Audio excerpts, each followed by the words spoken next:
Sir Alex Ferguson may inadvertently have hurt Manchester United's chances of signing Tottenham striker Harry Kane this summer. Manchester United are unsurprisingly among the clubs in the mix for Harry Kane this summer, given the Tottenham striker's world-class talents. But their history negotiating with Daniel Levy and Spurs over the past 15 years indicates it is Manchester City who stand a stronger chance of signing the player. Only Dimitar Berbatov and Michael Carrick in 2008 and 2006 respectively have swapped Spurs for United since Levy took up his post as chairman in 2001, and both deals were fractious. Spurs had unproven suspicions that Carrick was essentially tapped up by United players at the 2006 England World Cup camp, while similar beliefs were held about Berbatov's move to Manchester, with the Bulgarian having been headed to Manchester City before a late Sir Alex Ferguson intervention. Relations between United and Spurs since Berbatov's £30 million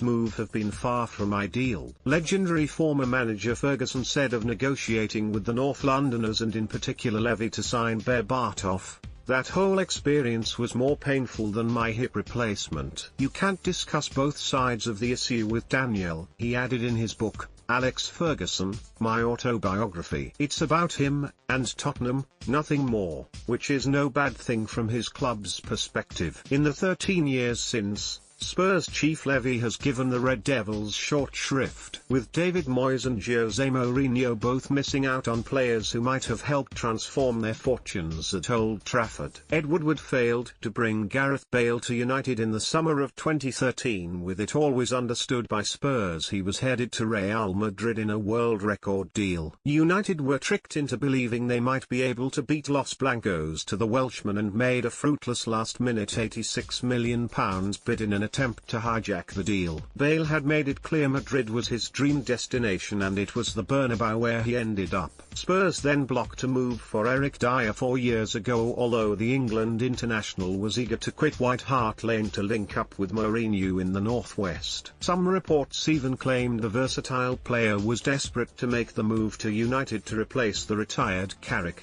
but despite bids, Levy stuck to his guns and Dyer stayed at the club, where he still remains. Levy had told United Executive Vice Chairman Ed Woodward at the start of the same summer that he had no interest in selling Dyer, and that was that. The Red Devils still tried, and failed, to do a deal.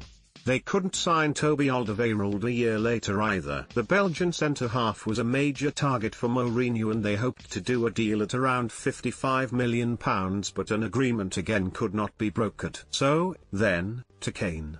If Levy was unwilling to allow the likes of Alderweireld and Dyer to join United, he's only going to be more stubborn when it comes to Kane, arguably the best centre-forward in world football, certainly the most all-rounded. The £150 million rated Kane ended as the Premier League's top goal scorer and highest assist maker in 2020-2021, and across all competitions supplied 33 goals and 17 assists in just 49 matches. That's despite Spurs finishing 7th, 24 points off champions City and 5 adrift of the top 4. And it is surely City who are in pole position to sign the 28-year-old, who is bidding to become the Premier League's all-time top goal scorer. They have a spot open for a new striker, with Sergio Aguero having moved to Barcelona for free. And City have a more recent history of working with Levy, having signed Kyle Walker in 2017 for £50 million.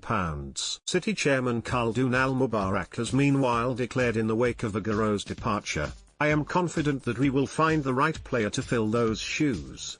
We will bring quality into the squad in a couple of key positions. Our financial balance sheet is strong and we will invest wisely and do what we need to do." Having won the league, it is not the time to sit back and be content. That would actually be your biggest mistake. This is how to send a strong message that there is no contentment, that you're not satisfied with just winning the league. The citizens haven't paid out gigantic fees before, their most expensive recruit standing at £60 million, but now they're ready to. That does not bode well for United's chances of landing Kane, given City's superior financial standing. Neither does Spurs' history of refusing to do business with the Red Devils. The acrimonious nature of their Berbatov deal could cost them again.